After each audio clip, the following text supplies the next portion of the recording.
All right. I really enjoyed doing this voiceover thing last week, so I thought I'd do it again.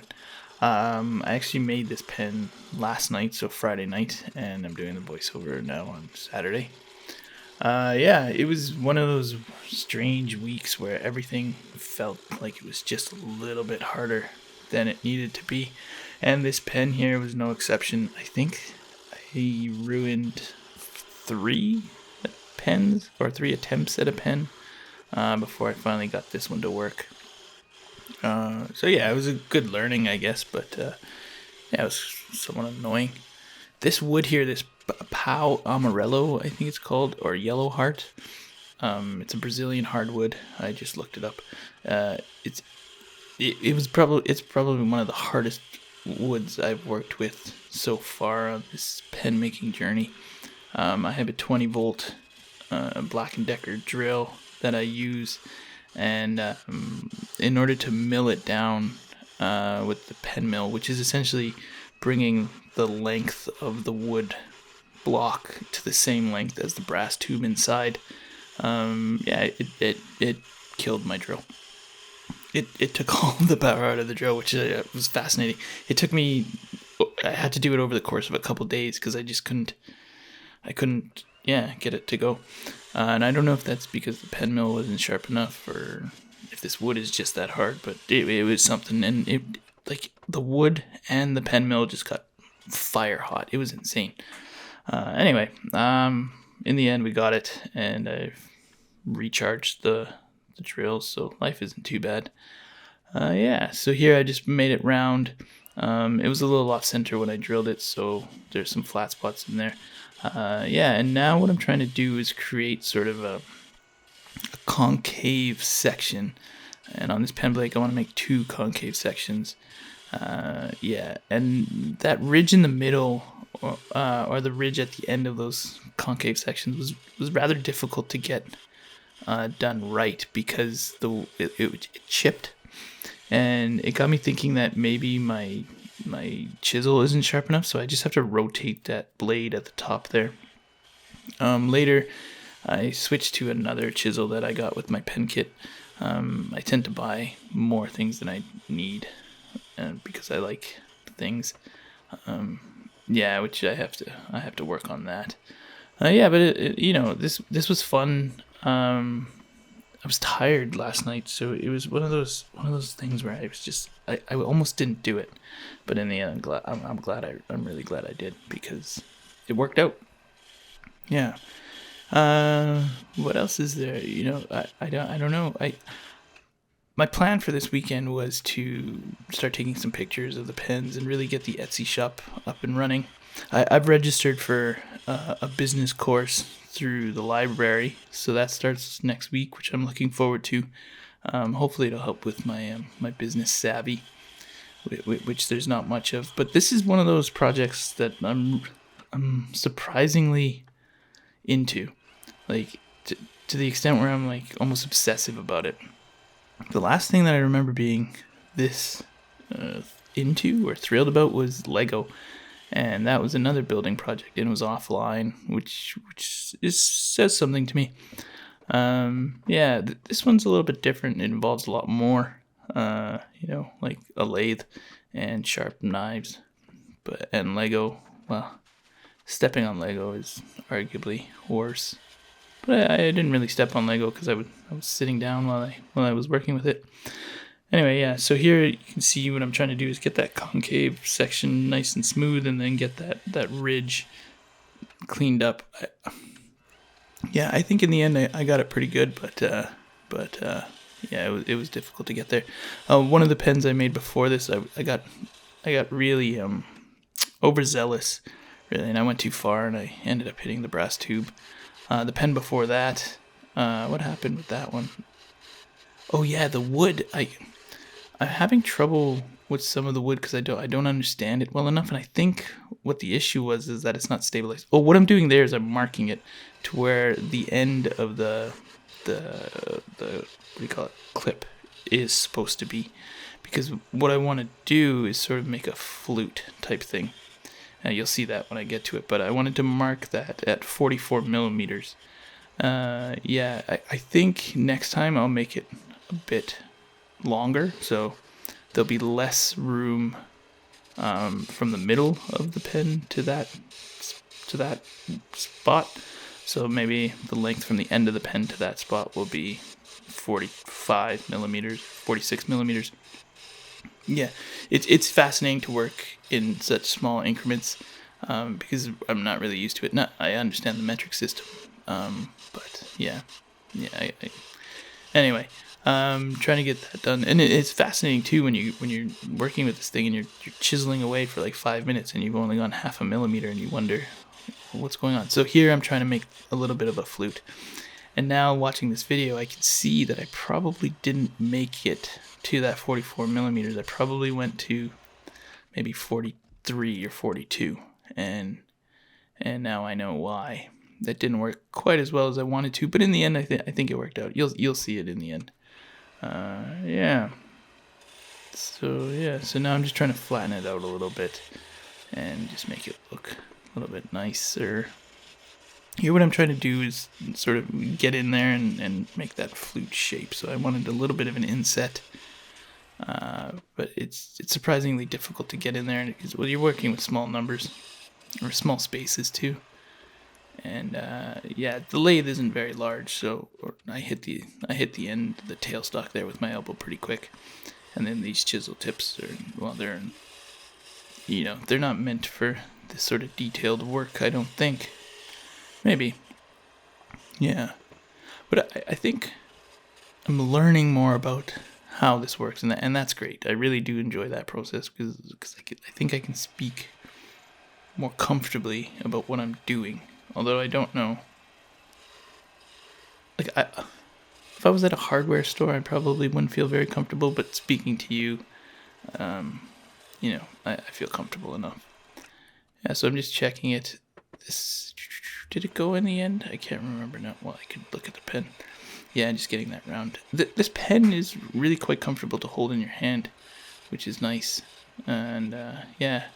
Oh, so when I was trying to mill this block down, I had to do it so frequently that I think I wore down the brass tube on the inside, and that's not good. So I have to figure out what I'm going to do differently in the future if this happens.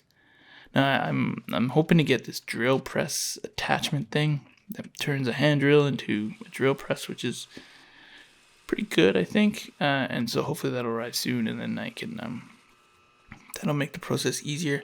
Sanding this thing down was a little bit difficult because of all the little notches and stuff. And I really this Abranet sheet really confuses me. I placed an order about a week ago, and I got a box full of new stuff that I have to open, and in that is regular sandpaper and some different micro mesh sheets because it just makes a little bit more sense to me. Because I find this one, I don't know if it's my technique or what it is, but it scratches up a little bit. This wood though, it polished really nicely. So working with it was that was one of the benefits here. Is like it did cut down quite nicely, and then sanding it wasn't too bad. So I'm happy about that. And you'll see too that the polish on this thing is, wow. It doesn't look like much, and you can't really tell in the video. It looks like a little bit beigey, but it's quite a nice yellow. And then when the polish goes on, you can really see the grain pop, and it's quite nice. So that should be coming up soon enough here. Yeah. I'm sorry, I'm just a little bit fascinated by watching this happen. Even though I saw it live, I was the one doing it. It was my hands. But even just to watch the processes, it's quite calming. I find myself watching a lot of wood turning videos on YouTube, and yeah, it's quite nice. There's a Dutch guy. What's his name? Ronald something. It starts with a K. I don't know what it is about him, but I really like him. And I really like Yuri Tukman too, but he does more brass work, and I think he's German. But it's just amazing to see what people can do. And there's another guy, I don't know his name, but he does these little projects, but his fingernails are never clean, so I have a hard time watching his videos. Oh, and then there's the Klondike, the Klondike guy. He's out of New Brunswick, I think. Yeah, he's good too. He makes a lot of neat stuff. So what I did is I went out and I bought some like acrylic resin today, and I'm hoping to make some acrylic pen blanks. And now, what I should have done really is ordered a few that were pre-made and see if it works for me. But I just went headlong. I was headlong into. I don't know. I just jumped right in, and I went out and bought some silicone rubber mold, which is curing right now, and then I bought some epoxy or resin that it could be fun. And I'm hoping that works because it'll be really interesting to get different colors and different like patterns. Plus, you can inset. You can pour the resin over different objects, which if that works, would be really cool. I think to see like flower petals or yarn or objects. I don't know why it comes to my head, but like if you have a pet and you want to put their ashes into a pen, you can do that. I suppose you could do it with a person's ashes too, but I don't know. I don't know. When Real died, I didn't want to keep the ashes. I still can't look at the paw print. Oh, it's just sitting on my bookshelf, and I walk past it every day, multiple times a day, and I just can't open it. I looked at it when I first got it and nearly broke down, and that was almost 4 months ago now. Oh, he's somewhere. But I don't know if this is a good thing, but I definitely wouldn't have been working on this project if he was still around because, well, I guess I'd rather be spending time with him or I just wouldn't have a lathe and woodworking around him. Yeah. I was thinking too, like there's so many opportunities with this project. There's so many things that you could end up doing. If I can make this work, especially if I get that acrylic to work, which would be super cool. I made a baseball bat last week that was about 10 inches, and I brought it to work, and I had it sort of sitting on the ledge at my office. And Greg, my buddy, he saw it, and he said he really liked it, so I gave it to him. And it was an interesting sort of interaction because I was quite proud of that baseball bat because it was a little bit larger than what I had been making, and I spent some time with it, and I thought it was in good proportion and looked real nice. It felt nice to just hold. But then to see how excited he got over it was quite nice too. That some of the work that I did made somebody that happy. He was definitely not that thrilled when I showed him some pens. But he likes baseball, and I guess he doesn't write down very much. But baseball's full of stats, so you probably have some things to write down. Probably use your phone now. There must be old guys out there with like a newspaper and stuff too, right? Like at the track. I do like the ponies. Yeah, so you can kind of see how like the wood here is it's shining up a little bit, like the gloss is coming in, which is it was really nice to watch happen sort of underneath my fingers.